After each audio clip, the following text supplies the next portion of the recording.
Today, we're diving into another classic episode of The Twilight Zone. The monsters are due on Maple Street.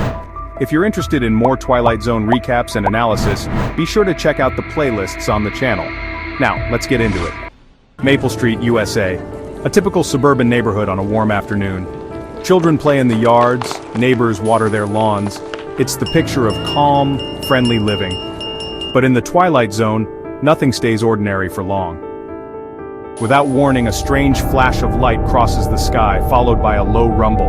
At first, everyone assumes it's a meteor or maybe a small earthquake. The power goes out, cars won't start, phones are dead, even the radios go silent. The neighbors gather outside to figure out what's going on. Steve Brand, a calm, reasonable man, suggests they walk over to the next street to see if they have power. But as he heads out, young Tommy, a boy no one paid much attention to, speaks up. Tommy mentions something he read in a comic book. Aliens, he says, sometimes send scouts to Earth who look exactly like humans.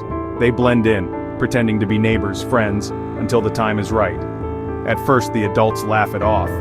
It's just a kid's imagination, right? But then, strange things start happening. Les Goodman, one of the neighbors, tries to start his car. It won't budge. He walks away. And suddenly, the engine roars to life on its own.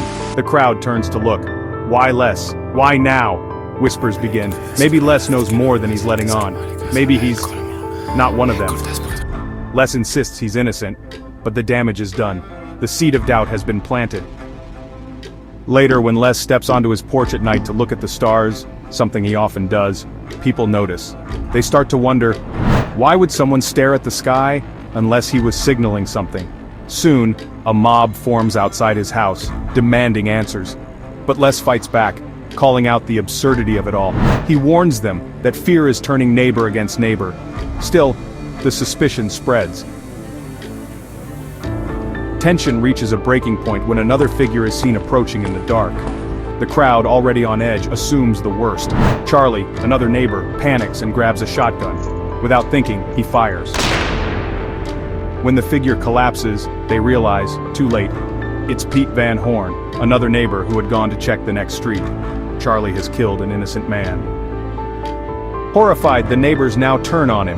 Charlie tries to deflect the blame, shouting wild accusations. Maybe it's Tommy, maybe it's Steve, maybe it's anyone. Soon, chaos erupts. Windows shatter, fists fly. The once quiet Maple Street descends into a full-blown riot. Fueled not by aliens, but by fear and distrust. And then, in the final chilling reveal, we pull back. On a nearby hill, two real aliens observe the scene.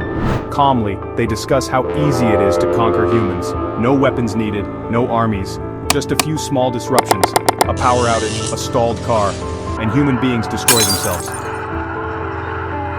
As the aliens prepare to move on to the next town, Rod Serling delivers his haunting narration. The tools of conquest do not necessarily come with bombs and explosions and fallout. There are weapons that are simply thoughts, attitudes, prejudices, to be found only in the minds of men. The Monsters Are Due on Maple Street isn't just science fiction. It's a mirror held up to society. At its core, the episode shows how fragile our sense of community really is. The neighbors on Maple Street start off friendly and cooperative, but it only takes a little fear, a little uncertainty, and a few baseless accusations to completely destroy that trust. Rod Serling was making a powerful statement about human nature. Fear, paranoia, and suspicion are far more dangerous than any outside threat. It's easy to point fingers when things go wrong. It's easy to believe the worst about each other when we're scared, and once that cycle starts, it's almost impossible to stop. The aliens barely had to lift a finger. All they had to do was turn off the lights, and human beings did the rest. Even though this episode first aired in 1960, its message still feels incredibly relevant today. Fear-driven suspicion, mob mentality, and the search for scapegoats are things we still see in modern society. Whether it's distrust between neighbors, panic during emergencies, or the way misinformation spreads, The Monsters Are Due on Maple Street reminds us that sometimes we are our own worst enemies. It's a haunting, uncomfortable truth, but an important one. Thanks for watching. If you enjoyed the video, don't forget to like, share, and subscribe for more Twilight Zone recaps and analysis.